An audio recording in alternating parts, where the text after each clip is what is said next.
Hello, everyone, and welcome to Three People in a Blanket Fort talking about Star Wars. I'm Eddie, boys. I'm Shaner. Shaner. Okay. And I'm Holly. We brought her back, guys. She decided to join us and finish the series. Yay! Let's give her a clap. Good job. Thank you. You're welcome. Anyways, all right. That was really enthusiastic. I can feel the thanks. Really enthusiastic. All right, folks, we got a show for you. Revenge of the Sith. The best. Now, Shaner, do you want to run them through? What? That's debatable. It is not debatable. There is no debate. Hold on. Stop. Time out. Stop. Hold on. We got to go over the new show structure. Shaner, run them through what we're doing. Yeah, the new show structure. So we determined that giving a full synopsis of the film was lengthy and probably unnecessary, given if you're watching this, you probably have already seen all the Star Wars movies, or at least the one we're talking about. If you So haven't, our new what format, are you doing? Yeah, go watch it. Like, we're not your best source. Go watch it, then come back. Because what we're going to be doing now is giving our general thoughts, and then each of us is going to say who our favorite character is and why, our favorite scene and why, and what we would have done differently were we the director. You don't have to rewrite all 9 movies in George Lucas's, vision, but what would you have done differently? Yeah. And then closing thoughts. Oh, and then we rank them. Yeah, we rank them. Yeah. All right. Yeah, that was a good introduction, Shannon. That's why I have you do those things. You're good at those. All right. So, general ideas and thoughts. Shaner, you already out the gate said it, so why don't you just go and give us your... This is, in my opinion, the best Star Wars movie. It's a feel-good Star Wars movie. It's the biggest connection point between two franchises. Hayden Christensen at his best. Ooh, At his best. Hayden Christensen at his best. Tell me that he was better in episodes 2. That is the point. There's only 2 movies. So no, I would agree with that. But again, there were only 2 movies he were in, and these are the 2. And not arguably, this was his better movie. I mean, that's not and hard to do. Ewan McGregor is great. You've got so much good stuff to deal with. The best fight scenes. Okay. What more could you ask for? And it's the emotional and story tipping point between the two main sagas. Okay. All right. Holly, you clearly don't agree with him, so go ahead, trash the movie. Yeah, fight me. I rank this lowest out of all. Hey, you're not supposed to say How rank yet. dare you? I think I'm just right out of the gate going to say this is my least favorite of at least all of the older films of Star You rank Wars. this under the Phantom Menace? Yes. I'm not a prequel hater. I love the prequels, but really, I do. And part of the reason for that is just I don't like the way that Anakin is written in this one. Really? Well, you're not supposed to like him. He does turn into the bad guy. But it's too quick. It's not. It's been developing over 3 movies. Not well enough, in my opinion.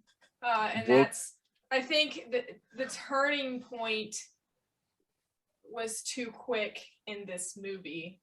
I strongly disagree. But we should let Eddie have his opening thoughts too before I tell you you're wrong.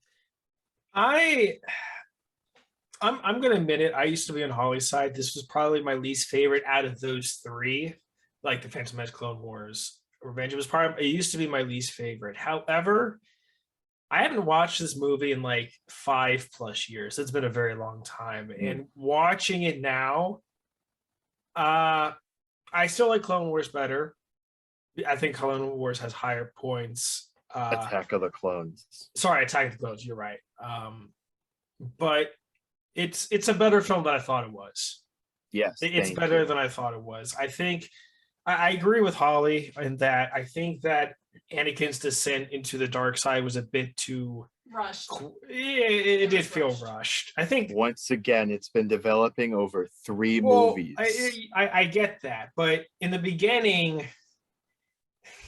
So like let's take through example. So like how long would you say that the Revenge of the Sith takes time wise? Like how many days passes in that movie do you feel? Let's see. We know that he falls asleep at least twice in this movie. Anakin does. So that's at least 3 different days. Does he? I didn't even think about it. Yeah, because he has the dream. He has at least 2 different dreams, I think. That's true.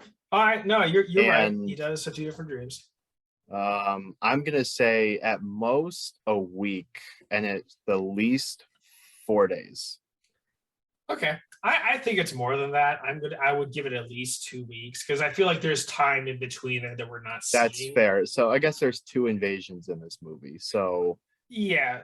So I like the sleeping thing. I didn't think about it that way, but I feel like it's more than 4 days. you got me there. Yeah, I forgot there were like full-blown military invasions. But anyways, my point being, so like at the beginning of the movie, he's like fine. He's kind of like the same Anakin that we saw in Clone Wars, except he's married and about to get a kid, but he doesn't know that. But he's basically the same old Anakin. And then by the end, he's full-blown Darth Vader. Like in the span of like, let's just say like a month.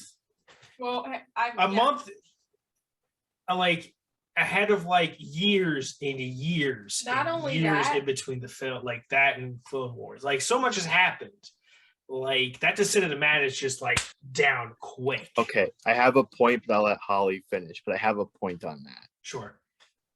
Go ahead. Not only do we see him being very, very similar to what he was in the second movie of the prequels, but also his personality up to this point has been idealistic, and it's been very much like, I need to follow the way of the Jedi. Yeah, I remembered that when he was slaughtering sand troopers. Not just the men, but the women and the children. That I forgot about all those other times the Jedi just slaughtered women and children. Like senselessly. I forgot. The point, well, okay, but that's also my point, is his character's like constantly talking about, that's not the way of the Jedi, and oh, I'm starting to doubt the Jedi and all this stuff. And then all of a sudden, instead of wanting to follow anything Jedi, he's all of a sudden, no, I'm just gonna go kill, human children now. That's he there was the point. He it. was, quote, seduced by the dark side. That's the one thing I think you're not considering. That Palpatine may have just smooth talked him, but also he wasn't seduced by Palpatine fully, by the dark side itself. Well, you're not taking into account supernatural forces here. But primarily in the movie, it's shown as he's doing this to save Padme.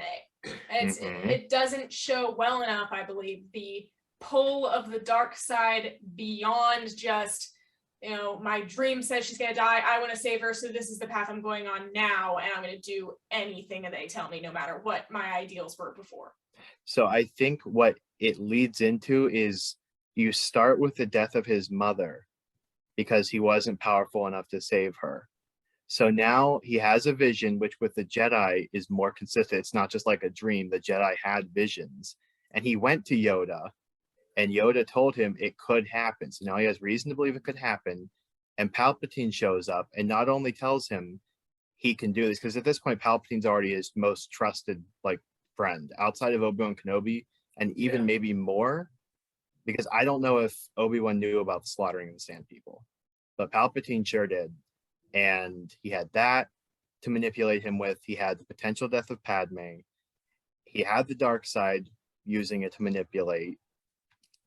That's and he convinces. What's the other thing? Palpatine knows about his dreams, about Anakin's dreams. And he reveals that fact, and Anakin is just like, I mean, that's when he realizes, oh, he's probably the Dark Lord, but he doesn't question it other than that. Like, oh, he knows my dreams. Like, oh, he knows. Didn't he even think for a moment that maybe those visions were implanted? Yes. So let's put it this way. If you found out that in 3 days Eddie was just gonna die, sorry, Eddie. You wouldn't be thinking very clearly. And I think he is clouded by his need for Padme to be safe. I mean, that's fair. That's fair. So I think Anakin has always been I think Anakin's always been unstable in every way. And so all he would need was a little push. He's not always been full on Jedi. He said Jedi things because Obi-Wan taught him. But all it takes is a little emotion. We've always seen Anakin has had strong emotions. He has mommy which issues. is very anti-Jedi. So he was already exhibiting anti-Jedi symptoms. And so now his friend Palpatine, who he has no reason up until he reveals it to believe he's evil, and the Jedi Council is asking him to spy on them, is asking Anakin to spy on him. That's one reason to mistrust the Jedi. And then he tells Mace Windu that, hey, I think he might be a Sith Lord. Mace Windu goes there and tries to just kill him without due process. And Anakin even tries to say, hey, you're not following the Jedi way. He says, nope. Mace Windu says, nope, that's not going to work. He's too powerful. We have to kill him. So there his faith is shaken even more in the Jedi. He just watched them almost assassinate their, strongest political leader. So Mace Windu kind of throws the Jedi, the Jedi code out the window there. All this stuff leads up to Anakin not trusting them anymore. They're not effective. Even Luke comes to realize that later. He turns his back on the Jedi Code entirely. So not only is it's kind of a weird roundabout thinking with him, turning his back on the Jedi because they didn't follow the Jedi Code, but in doing so, completely turns his back on the Jedi Code and does opposite.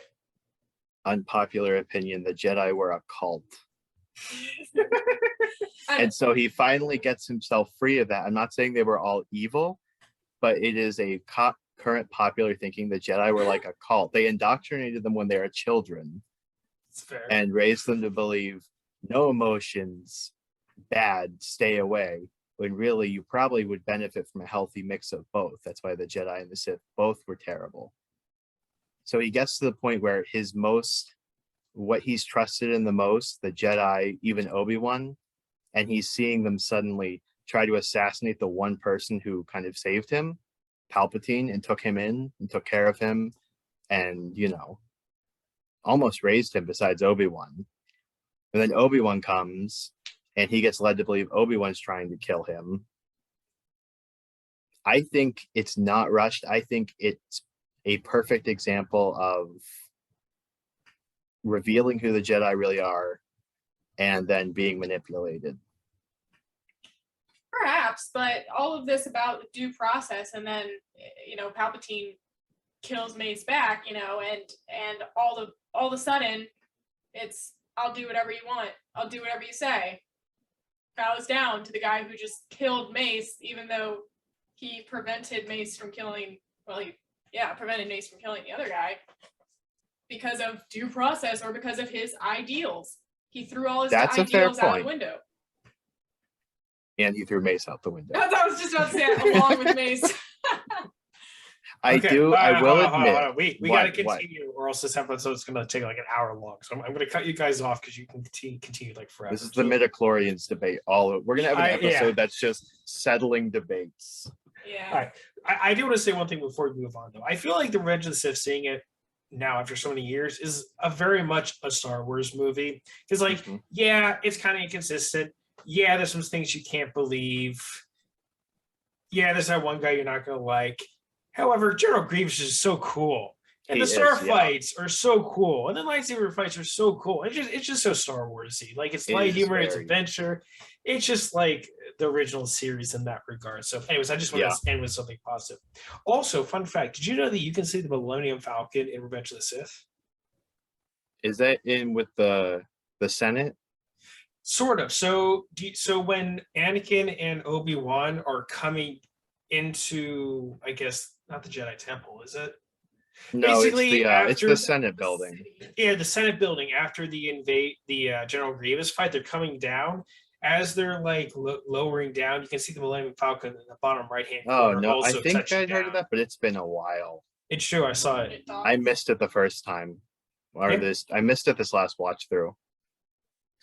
Anyways, let's move on to our list. So, Shanner, hit us with your favorite character. Right, that was our first. This is an easy one. It's Anakin Skywalker. Oh, Favorite character in this movie. I like No. Hayden Christensen. I like everything he did in this movie. Unlike the first and second movie, he looked cool. He fought. He had cool fights. And it's cool to finally see this character turn to the dark side. Whether or not it was rushed, up to be determined, it's still cool to finally see it. And to see that big shift in you were Anakin, and now it's Darth Vader. Like to have that moment of realization. okay. I've stopped using this phrase because people give me bad looks, but I'm going to bring it back. What crack are you smoking? What? What is wrong with Anakin Skywalker? You're not supposed to like him. This is the point of his whole character. How about he's extremely irrational whatever. and impatient? But Yes. I mean, it definitely shows in his character change. Is who the whole arc is about. He's All the right. main character, All right. and he did it great. All right, well, you can have your opinion, and I'm going to disagree with it. Eddie, let's see moving on. your favorite character. My favorite's Obi-Wan. I really like Mm. Obi-Wan in this movie. He's almost slightly comic relief in a sense. Yeah, I he can just see that. He has a lot of one-liners in this movie that I didn't notice before. I don't know. He's just kind of like comic relief, but also like that father figure in a way. I don't know. He serves an important role that I didn't realize before. It's like in the past as a kid, like I never really appreciated him because like, oh, I really like Yoda because he was fighting Palpatine and stuff, or like, oh, like Mace Windu because he's such a strong character. But no, Obi-Wan really came out to me this time, so I'm gonna say Obi-Wan. Yeah, mine's Obi-Wan as well. I think Boo. just like Eddie, I didn't really appreciate him as much watching the movies as a kid, and definitely when I was a kid, Anakin was my favorite for some reason. But and Padme, I always liked Padme, but in this movie in particular, I would have to say Obi-Wan, and I think the character is portrayed as a really good combination of an action-oriented person and yet patient, sort of wise, sort of guiding. But also he shows something different in this one than he did in the second one, showing a lot more faith in Anakin and a lot more like That's true. I don't know, he's not putting him down as much. It's more lifting him up in this one. Well, that's and because really- he's no longer a Padawan. And, well, yeah, but he's also sort of embracing him as a brother, and you can sort of see that in his interactions with him in this one that you don't see in the previous films, which also makes the forthcoming change in Anakin that much more heartbreaking to see between. Yeah, exactly. Yeah. All right. So next up, favorite moment / scene. I have to go with the last duel they have. I mean, it's iconic. I think it's considered one of the best fights besides maybe the two of them with Darth Maul. But this is like the lead up of 3 films. You watch him meet Obi-Wan on Tatooine in episode 1, and it leads to Obi-Wan having to like almost cut him in half and leave him there. It's the most heartbreaking ending to a friendship. And it's like it's kind of one of those, if you start watching it in episode 1 knowing what's going to happen, it's really hard to watch because you know you're going to get to him screaming, "I hate you," as he walks off. It's a great fight scene too. Like the choreography is incredible. The scenery is incredible. The visual effects are amazing. And it gives good reason as to why he's the Darth Vader we all know and love. I would feel that way. I mean, about like the emotionality of like the culmination, like, oh, he struck down his brother. And it's so sad. I would feel that way if I didn't dislike Anakin so much. So I don't. You don't have to like Anakin to appreciate the fact that Obi-Wan almost raised him. Oh, yeah. No, I get that part. I'm just saying, like, it isn't as emotionally like turmoil for me because like I already didn't like him. So anyway, sorry.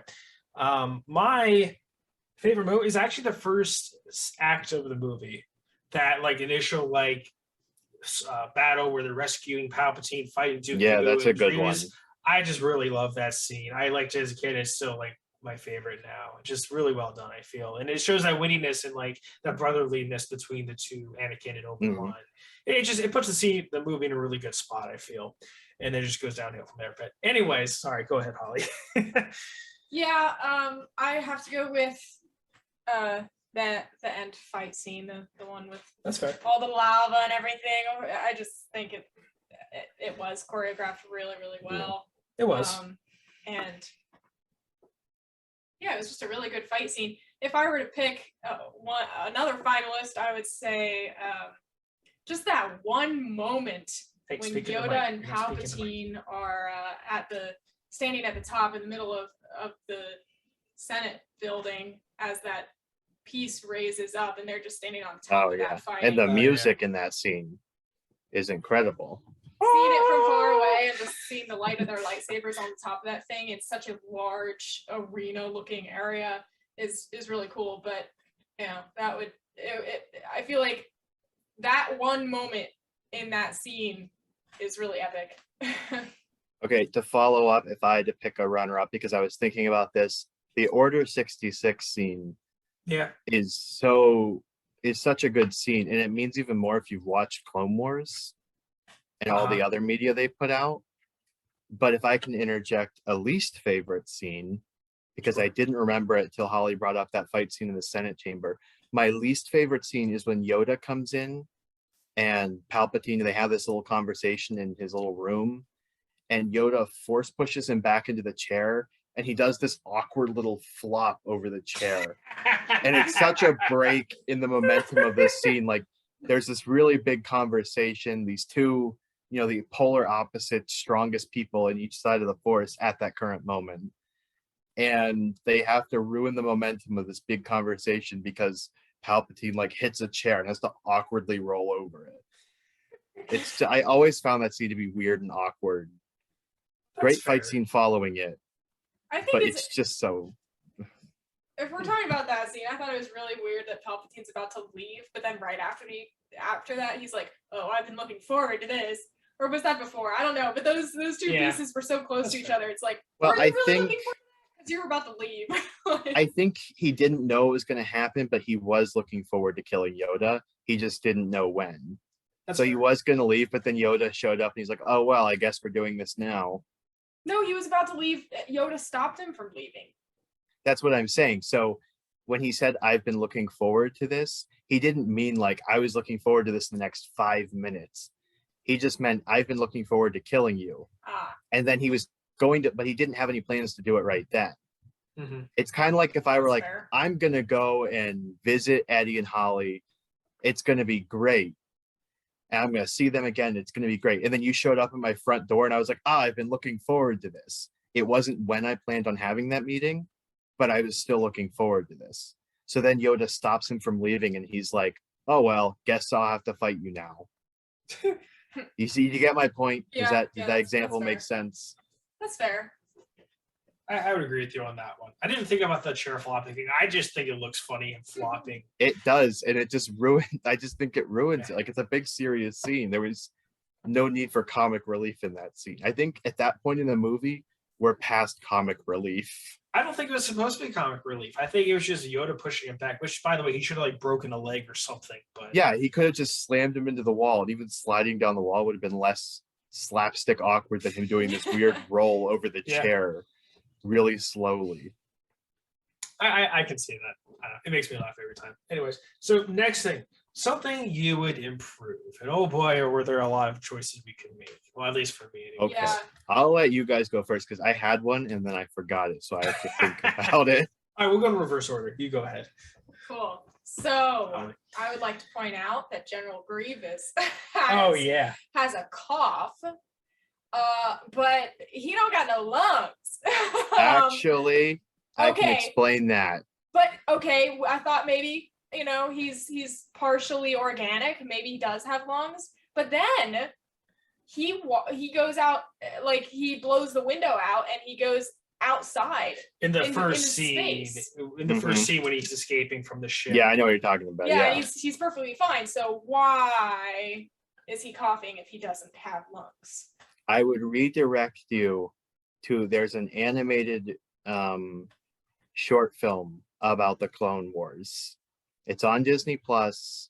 It's made by the guy. This is going to sound really weird, but it's made by the guy who made Dexter's Laboratory. I can't think of his name. It's German or something, but it's only like not even an hour collectively to watch both parts. And in it, Mace Windu like crushes all the organs inside his body. So I'm going to guess he has no lungs at that point, but he has a breathing apparatus, but it's not perfect. You know what I mean? So you're saying that you're he still has filling a plot hole. Like not a plot hole Yes. exactly, but you're filling a hole with what you But think. how do you know he does not have lungs? Because he breathes in space. He's partially a robot. Who's to say he has to use his organic parts all the time? At which point, why would he need to cough? Because I guess. I don't know. That is a good point. I'd never considered that. I still would advise watching that short because it's worth it. It makes the fight scene with General Grievous in this, it makes that look like 3-year-olds fighting with lightsabers. There's a scene where Grievous just destroys like 6 Jedi at once. Yeah, It's great with to all his watch it. forearms. Yes, and he does it with 2. Even Yeah, more it's a good impressive. scene to watch. I will say that I wish and this isn't the thing I would change, but to bounce off of what she's bringing up, I wish I would have seen General Grievous' power more because he just runs away the entire time and he gets beat up by Obi-Wan. Like I wish I would have seen his power a bit more, but I digress. That is actually a common complaint people have, especially even in the new Clone Wars animated stuff. He's the same way where they make him out to be like, this is General Grievous. Yeah. And he can never really do anything. So if you want to see Grievous be the way you think he should be, watch those Clone Wars. You won't be disappointed. Okay, all right. And it's got a lot more good stuff in it. With that many arms, I feel like that fight scene against Obi-Wan should have been more epic. Like it should have been better than that. I can see that. Okay, so my scene or thing to improve, and this is something I've always had. Oh no, time running out. This meeting You've got 10 minutes. You'll be fine. 10 minutes. We'll run through it quick. So the thing I would change is, and it's always bothered me, the scene where Mace Windu and 3 other Jedi confront Palpatine, and then Palpatine just kind of reveals himself, and then automatically just slays the 3 Jedi except for Mace Windu. There is no absolute way that those 3 die so fast. Now, at least one of them I can't fault for dying so fast because he did surprise them. It's one I've seen a meme about it where someone complained about that, and someone said, yeah, if you go to confront what looks like an old man in thick, heavy robes, and he screams at you doing a corkscrew, you might get caught a little off guard. So I can't fault him for the first guy dying so easily. But yes, the other 2 should not have died that easily, especially not since they were masters. That's fair, but they know he's a Sith Lord and that he's all powerful, and they have Jedi, like, I don't say spidey senses, but they have like the Force, which helps them. So like, you'd think that was a fast jump. Oh, it was. Yeah, but they wouldn't have had 4 of them go in if they didn't expect him to be powerful, at least somewhat. Right. Like, well, I think they expected him to just surrender. No. Well, with that many of them, that's a possibility, I suppose. I mean, they knew he was the Sith Lord, but did they have any pretense? You know what I mean? That's fair. All right. Well, their strongest warrior was Yoda. So in their mind, I mean, Yoda was strong, but he didn't beat Count Dooku necessarily. That's you know fair. what I mean? Oh, that's fair. And they were 4 Jedi Masters, including Mace Windu, who was no, pushover. Right. I can concede that the first guy, fine, he can die easily, but the other two, the other 2, it should have lasted a bit. I don't have a problem with him destroying them all, but yes, they should have lasted a lot longer than they did. So that's my biggest complaint about the movie. They're like, poke dead. Poke dead. Slap dead. Yeah. Okay. Anyways, so you hit us, Shana. Did you remember? Mine, it wouldn't affect the story too much, but I wanted to see more of the Jedi at the temple during Order 66. Okay. All right. They do it. It's been popping up more and more in different stuff. There's some of it in, spoiler alert, for other Star Wars shows. There's a little bit of it in Obi-Wan here and there. but I would have liked to see more than just they march up the temple and you get a quick overview shot of the That's fair. Jedi fighting back. But I would have liked a more focused, more time dedicated to that. I'm not saying I want to see Anakin slaughtering children, but like at least some other Jedi fighting back. We got that cool scene of the one running to Bail Organa's speeder, That's fair. but they kind of jumped over that whole scene. And I get why they did, because it's a very dark scene. But at the same time, they have, they openly show the Jedi getting killed, in mass groups. Mhm. So I would have liked to see more of that to get the full weight of it. I would have liked Order 66 to have more weight in the movie. That's fair. At least the temple scene. The rest of it had weight, but I would have liked, I guess at that point, I think there was no easy way to do this without making it overly long.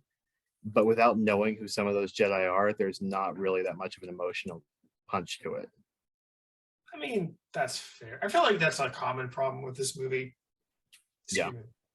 It's like the movie in general just feels choppy in a lot of ways, and kind of, I don't say, rushed, I guess. Mhm. Not fully fleshed out in some areas. So I think that's like a common problem. That's one of the reasons, or one of the ways. So that it shows that's why shows like Clone Wars are important, that's fair. because then you get the history on these characters. Yeah.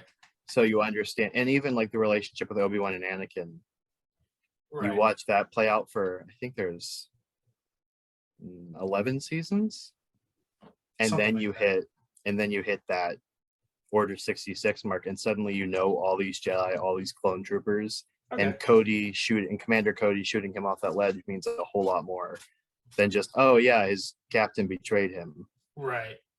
Yeah, that's fair. I've never really watched the Clone Wars, so I don't. Worth it. Okay. All right. We got like 5 minutes left on the Zoom call, so let's hurry up and get our rankings in. Go, Shaner. Okay, I'm gonna rank these from like best downwards. Okay. So I'm and not for gonna put like, clarification, we're ranking the ones we've seen already. So we've done the Yeah. other two. So we're gonna. Yeah. Sorry. Go ahead. so I'm gonna put Revenge of the Sith at 1, and the Attack of the Clones at 2, Phantom Menace at 3. Okay. Phantom Menace will probably move down more, but just for simplicity and to remember, I'm going to start them all off in the top 3 spots, and as Okay. more films come along, slide them in to make the list longer. All right. That's what we're all doing. Yeah. Yeah. All right. So for me, Attack of the Clones is at the top. I think the highs of Attack of the Clones are higher than the ones in Revenge of the Sith. I think Attack of the Clones has some crappier moments, but I feel like the higher ones bring it up. And also the fights are cool. And then Revenge of the Sith, and then Phantom Menace. That's fair enough. Mine is. Oh, gee, I wonder what yours is going to be. Mine's Attack of the Clones, Phantom Menace, and Yeah, I called it. Okay, all right. Yeah, we all have different lists. That's cool though. I like the way. I feel as though for me, Revenge of the Sith and Phantom Menace are extremely close to each other in ranking. I could really interchange those. See, I used to be that way until I Yeah. watched it now, but I think Revenge of the Sith is better than Phantom Menace. It might be. Honestly, I could arrange it either way. Actually, come to think of it, I probably am Revenge second, and then Phantom third. Oh, she's changing her That's mind fair. on the spot. Yeah, that's because I would have said the other before watching it yesterday, but those fight scenes were pretty good. I think it's good enough to put it up to the above Phantom. I'll take that little Okay. victory. All right. That's the show, everyone. We hope you liked the new structure. Thank you, everyone. A quick shout out to everyone that interacted with the posts on social media and the people that actually messaged me about some stuff. Also, Shana, I didn't know you had a cosplay Instagram page. How long have we known each other, Eddie? I had no known this idea. for a while. I've had that since like freshman year in college, even a little before that, I think. I had no idea. So I just found Wow. out. Yeah. Anyways, Wow. thank you, everyone. Shader's doing a plug-in for you. Yeah, I threw a plug. Yeah, It's like thanks, the Doctor thanks. cosplays, right? Yeah, something like that, but it's periods instead of spaces. Right. That's how you get the username you want. So yeah, thank you everyone for interacting on the initial social media stuff and those. who And messaged Eddie, me. what do I we say to appreciate it. people who are listening? What do? We Don't threaten them. Oh, right. Sorry. Yeah, leave feedback. Yeah, leave feedback. Yeah, we know where you live. And if you don't leave us feedback, we're going to show up in your house at 3 a.m. and just stand over you while you sleep. So instead of doxing you, we're just going to do it ourselves. Yeah, we have no need to dox because we already know where you live. And we're just going to like stand above you while you sleep. Then you're going to wake up, see us, scream, and we're going to say, leave feedback. And we're not leaving until you do. Leave feedback. I would like to state that I'm not affiliated with this. Yes, you are. It's a group effort. Too bad you're now. That's our new motto. We'll leave when you leave feedback. Guess I'm the getaway car. Yes, All right. fine. You can be the getaway driver. Okay, everyone. We got to go. Peace out. Leave See you in feedback. 2 weeks. See you in 2 weeks. Bye. 2 weeks for solo. We're doing solo next. We're doing so. Wait, we're doing so. I thought we were just doing the original. I thought we were doing all of them. Crap. Yeah, we're doing it. Yeah. Is that what we decided? Yeah, it's solo next, and then Rogue One, and then A New Hope, and then from there Oh, on, it's pretty gosh. straightforward. All Rogue right. One is the second best. I said what I said. Okay. All right. We'll talk about this. All right. Fine. I guess next is Rogue One. Or no, Rogue One. No, Solo. that's solo. Solo. How solo? I All right, worked- fine. I Solo. worked it out. I'll tell you later. Okay. Fine. Solo. Bye, everyone. Peace out. Leave feedback. Bye.